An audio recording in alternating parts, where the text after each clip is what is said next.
Internationalisme ou extinction. Noam Chomsky. Il a été linguiste, philosophe, politologue et activiste américain.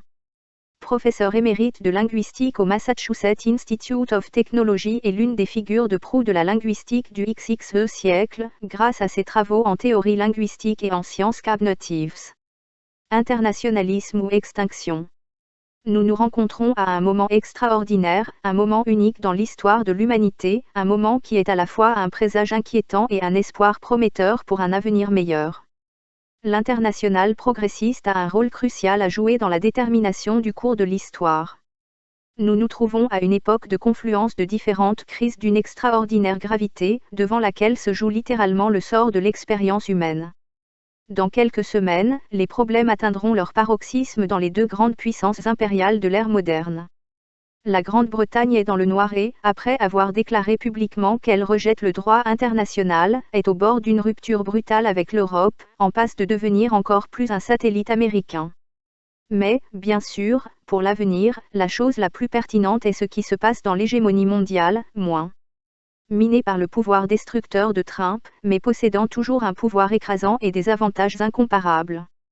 Son sort, et avec lui le sort du monde, pourrait être déterminé en novembre. Pas étonnant que le reste du monde soit inquiet et même horrifié. Il est difficile de trouver un commentateur plus sensé et respecté que Martin Wolf du Financial Times de Londres. Il écrit que l'Occident est confronté à une grave crise et que si Trump est réélu, la crise sera terminale. Ce sont des mots forts, mais ils ne font pas référence aux grandes crises auxquelles l'humanité est confrontée. Wolf fait référence à l'ordre mondial, une question critique mais pas de l'ampleur des crises qui menacent de conséquences bien plus graves, les crises qui font avancer les aiguilles de la fameuse horloge de la fin du monde vers minuit, vers l'extinction. Le concept de « terminal » de Wolf n'est pas un nouvel ajout au discours public.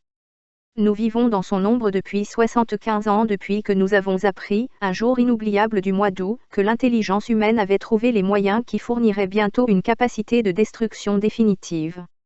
C'était dévastateur, mais il y avait plus.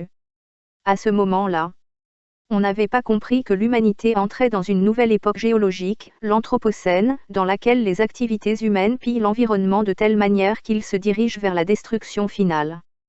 Les aiguilles de l'horloge de la fin du monde ont été placées pour la première fois peu de temps après l'utilisation de bombes atomiques dans un paroxysme de carnage inutile. Depuis, les aiguilles oscillent au gré de l'évolution des événements mondiaux. À chaque année où Trump était au pouvoir, les aiguilles se rapprochaient de minuit. Il y a 2 ans, ils étaient plus proches que jamais. En janvier dernier, les analystes ont cessé de compter les minutes et ont commencé à calculer les secondes, 100 secondes à minuit. Il cite les mêmes crises qu'auparavant, les menaces croissantes de guerre nucléaire, de catastrophes environnementales et la détérioration de la démocratie. Au premier abord, ce dernier peut sembler ras de place, mais ce n'est pas le cas. Le déclin de la démocratie fait certainement partie du trio de mauvais augure. Là, le seul espoir d'échapper aux 2 menaces d'extinction est une démocratie dynamique dans laquelle des citoyens intéressés et informés participent pleinement à la délibération, à l'élaboration des politiques et à l'action directe. C'était en janvier de cette année. Depuis, le président Trump a réussi à multiplier les 3 menaces, ce qui n'est pas une mince affaire. Elle s'est poursuivie avec la destruction du régime de contrôle des armements, qui offrait une certaine protection contre la menace d'une guerre nucléaire, tout en favorisant le développement d'armes nouvelles et encore plus dangereuses, au grand plaisir de l'industrie militaire. Face à cet engagement ferme de détruire l'environnement qui soutient la vie, Trump a permis l'exploitation pétrolière dans de vastes nouvelles zones, y compris la dernière grande réserve naturelle. Pendant ce temps, ces sbires démantèlent systématiquement le système de réglementation qui atténue quelque peu l'impact destructeur de l'utilisation des combustibles fossiles et protège les gens des produits chimiques toxiques et de la pollution, une malédiction qui est désormais doublement meurtrière au cours d'une grave épidémie respiratoire. Trump a également mené sa campagne pour saper la démocratie. Selon la loi, les nominations au poste par le président sont soumises à la ratification du Sénat. Trump contourne cet inconvénient en laissant les postes vacants et en remplissant les bureaux de « nomination temporaire » qui répondent à sa volonté. S'ils ne le font pas avec suffisamment de loyauté envers le Seigneur, ils sont renvoyés. Il a dépouillé l'exécutif de toute voix indépendante. Seuls les sycophants restent. Le Congrès a depuis longtemps créé le bureau de l'inspecteur général pour surveiller les performances du pouvoir exécutif. Les inspecteurs ont commencé à enquêter sur le bourbier de corruption créé par Trump à Washington. Pour résoudre ce problème rapidement, il les a renvoyés. Le Sénat républicain, ferme sous le contrôle de Trump, s'est à peine exprimé, sans un soupçon d'intégrité, terrifié par la base populaire que Trump mobilise. Cet assaut contre la démocratie n'est que le début. L'action la plus récente de Trump a été d'avertir qu'il ne quitterait pas ses fonctions s'il n'était pas satisfait du résultat des élections de novembre. En haut lieu, la menace est prise très au sérieux. Pour ne citer que quelques exemples, 2 hauts commandants militaires.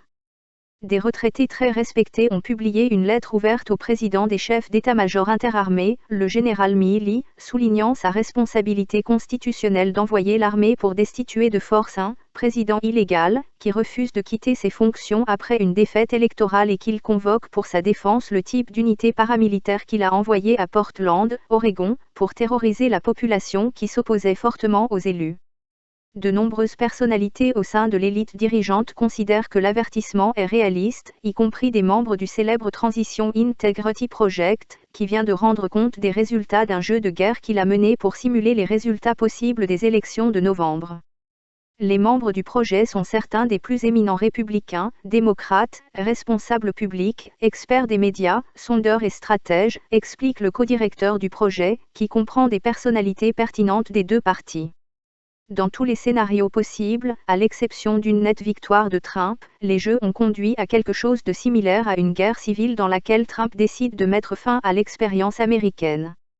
Encore une fois, ce sont des mots forts, jamais prononcés auparavant par les voix sensées faisant autorité. Le fait même que de telles pensées surgissent est assez inquiétant. Ils ne sont pas isolés. Et compte tenu de la puissance inégalée des États-Unis, bien plus que l'expérience américaine est en danger. Rien de tel ne s'est jamais produit dans l'histoire mouvementée de la démocratie parlementaire. Sans aller plus loin, Richard Nixon, qui n'était pas la personne la plus charmante de l'histoire présidentielle, avait de bonnes raisons de croire qu'il avait perdu les élections de 1960 à cause uniquement de la manipulation criminelle par des agents démocrates. Il a fait passer le bien-être du pays avant l'ambition personnelle et n'a pas contesté les résultats. Albert Gore a fait la même chose en l'an 2000. Ce ne sera plus comme ça aujourd'hui. Il ne suffit pas que le mégalomane qui domine le monde trace de nouvelles voies au mépris total du bien-être du pays. Trump a également annoncé une fois de plus qu'il ne pouvait pas respecter la Constitution et négocier un 3e mandat s'il décidait qu'il y avait droit. Certains choisissent de rire de tout cela comme s'il s'agissait de la plaisanterie d'un bouffon. À vos risques et périls, comme le montre l'histoire. La survie de la liberté n'est pas garantie par des barrières de parchemin, a prévenu James Madison. Les mots sur papier ne suffisent pas. Il est fondé sur l'attente de la bonne foi et de la décence commune. Trump l'a déchiré avec l'aide de son co-conspirateur, le chef de la majorité au Sénat, Mitch McConnell, qui a transformé la plus grande chambre délibérative du monde, comme il se fait appeler, en une plaisanterie pathétique. Le Sénat de McConnell refuse même d'examiner des propositions législatives. Il se soucie de donner aux riches et d'accumuler le pouvoir judiciaire, du haut vers le bas, par l'intermédiaire de jeunes avocats d'extrême droite concentrés sur la sauvegarde de l'agenda réactionnaire Trump-McConnell pendant une génération, peu importe ce que veut le public, peu importe ce que le monde a besoin pour survivre. Le service abject rendu aux riches par le parti républicain Trump-McConnell est assez notoire, même selon les normes néolibérales d'exaltation de la cupidité. C'est évident dans l'exemple fourni. Les principaux spécialistes de la politique budgétaire, les économistes Emmanuel Saez et Gabriel Zucman. Ils décrivent qu'en 2018, après l'escroquerie fiscale qui peut être considérée comme la seule réussite législative Trump-McConnell, pour la première fois au cours des 100 dernières années, les milliardaires ont payé moins d'impôts que les ouvriers de l'acier, les enseignants et les retraités, ce qui a fait un siècle d'histoire fiscale disparaissent. En 2018, pour la première fois dans l'histoire moderne des États-Unis, le capital a été moins taxé que le travail, ce qui constitue une victoire vraiment impressionnante pour la guerre des classes, appelée « liberté » dans la doctrine hégémonique. L'horloge de la fin du monde a été réglée en janvier dernier avant que l'ampleur de la pandémie ne soit comprise. L'humanité se remettra tôt ou tard de la pandémie, à un prix terrible. C'est un coût inutile. Cela se voit clairement dans l'expérience des pays qui ont pris des mesures décisives lorsque la Chine a fourni au monde des informations pertinentes sur le virus le 10 janvier. Parmi eux, les principaux se trouvent en Asie de l'Est et du Sud-Est, et en Océanie, d'autres retardataires ont suivi lentement. Attitude, à l'arrière, et a causé de véritables catastrophes, notamment aux États-Unis, au Brésil de Bolsonaro et à l'Inde de Modi. Malgré les malversations ou l'indifférence qui caractérisent certains dirigeants politiques, il y aura finalement une sorte de reprise après la pandémie. Cependant, nous ne nous remettrons pas de la fonte des calottes polaires, ni de l'escalade des incendies dans l'Arctique qui libèrent d'énormes quantités de gaz à effet de serre dans l'atmosphère, ni des autres mesures que nous prenons vers la catastrophe. Lorsque d'éminents climatologues nous avertissent que nous devrions paniquer, maintenant, ils ne sont pas alarmistes. Il n'y a pas de temps à perdre. Peu en font assez, et pire encore, le monde est maudit par des dirigeants qui non seulement refusent de prendre les mesures nécessaires, mais accélèrent délibérément la course au désastre. La méchanceté de la Maison-Blanche mène cette criminalité monstrueuse. Il n'y a pas que les gouvernements. Il en va de même pour l'industrie des énergies fossiles, les grandes banques qui la financent et d'autres industries qui bénéficient d'actions qui mettent la survie de l'humanité est sérieusement menacée, selon une note interne divulguée de la plus grande banque des États-Unis. L'humanité ne survivra pas à cette perversité institutionnelle. Les moyens de gérer la crise sont disponibles, mais pas pour longtemps. L'une des principales tâches de l'internationale progressiste est de veiller à ce que nous paniquions tous maintenant et agissions en conséquence. Les crises auxquelles nous sommes confrontés en ce moment unique de l'histoire de l'humanité sont, bien sûr, internationales. Catastrophes environnementales, guerre nucléaire et pandémie ne distinguent pas les frontières. Moins évidemment, la même chose se produit avec le troisième démon qui hante la Terre et pousse la trotteuse de l'horloge de la fin du monde vers minuit, la détérioration de la démocratie. Le caractère international de ce fléau devient clair lorsque nous analysons ses origines. Les circonstances varient, mais elles ont des origines communes. Une grande partie de la méchanceté a duré au cours des 40 dernières années. Internationalisme ou extinction. À la suite de l'assaut néolibéral sur la population mondiale. Le caractère fondamental de l'assaut se reflétait dans les déclarations initiales de ses personnalités les plus en vue. Ronald Reagan a déclaré dans son discours inaugural que le gouvernement est le problème, pas la solution, ce qui signifie que les décisions doivent être transférées des gouvernements, qui sont dans une certaine mesure sous contrôle public, au pouvoir privé, qui n'est pas responsable devant le public, et dont la seule responsabilité est l'enrichissement personnel, comme l'a proclamé le célèbre économiste Milton Friedman. Une autre figure était Margaret Thatcher, qui a montré qu'il n'y a pas de société, seulement un marché dans lequel les gens sont destinés à survivre de la meilleure façon possible, sans organisation qui leur permette de se défendre de ces ravages. Sans le savoir, Thatcher paraphrasait Marx, qui condamnait les dirigeants autocratiques de son époque pour avoir transformé la population en un sac de pommes de terre, sans défense face à la concentration du pouvoir. Les administrations Reagan et Thatcher se sont mises immédiatement et avec une constance admirable à détruire le mouvement ouvrier, principal obstacle pour les maîtres de l'économie pour parvenir à une domination de classe brutale. Ce faisant, ils ont adopté les principes directeurs du néolibéralisme établi à ses débuts dans la Vienne de l'entre-deux-guerres, où le fondateur et saint patron du mouvement, Ludwig von Mises, a à peine réussi à contrôler son bonheur lorsque le gouvernement proto-fasciste a violemment détruit la dynamique social-démocratie autrichienne. Et des syndicats méprisables qui interféraient avec la vigueur de l'économie en défendant les droits des travailleurs. Comme von Mises l'a expliqué dans son libéralisme classique néolibéral de 1927, 5 ans après que Mussolini a lancé son régime brutal, on ne peut nier que le fascisme et les mouvements similaires qui cherchent à établir des dictatures sont remplis des meilleures intentions. Et que son intervention, pour l'instant, a sauvé la civilisation européenne. Le crédit que le fascisme s'est mérité vivra pour toujours dans l'histoire, bien qu'il nous ait assuré que ce ne serait que temporaire. Les chemises noires rentraient chez elles après avoir terminé leur travail satisfaisant. Les mêmes principes ont inspiré un soutien néolibéral enthousiaste à l'effroyable dictature. Internationalisme ou extinction. L'époque de Pinochet. Des années plus tard, ils ont été mis au travail sur la scène mondiale d'une manière différente sous la direction des États-Unis et du Royaume-Uni. Les conséquences étaient prévisibles. L'un était la forte concentration des richesses conjuguée à la stagnation d'une grande partie de la population qui, sur le plan politique, s'est traduite par l'affaiblissement de la démocratie. L'impact aux États-Unis montre très clairement à quoi s'attendre lorsque la norme commerciale est pratiquement incontestée. Après 40 ans, 0,1% de la population concentre 20% de la richesse, soit le double de ce qu'elle possédait lors de l'élection de Reagan. Les salaires des PDG ont grimpé en flèche, entraînant avec eux le capital de la direction générale. Les salaires réels des travailleurs masculins qui n'occupent pas de poste d'encadrement ont baissé. La majorité de la population survit de chèque de paie en chèque de paie, avec presque aucune épargne. Les institutions financières, largement prédatrices, ont pris de l'ampleur. Il y a eu des crises répétées, de plus en plus graves, dans lesquelles les auteurs ont été renfloués par le gentil contribuable, malgré le fait que c'est la moindre des subventions implicites de l'État qu'ils reçoivent.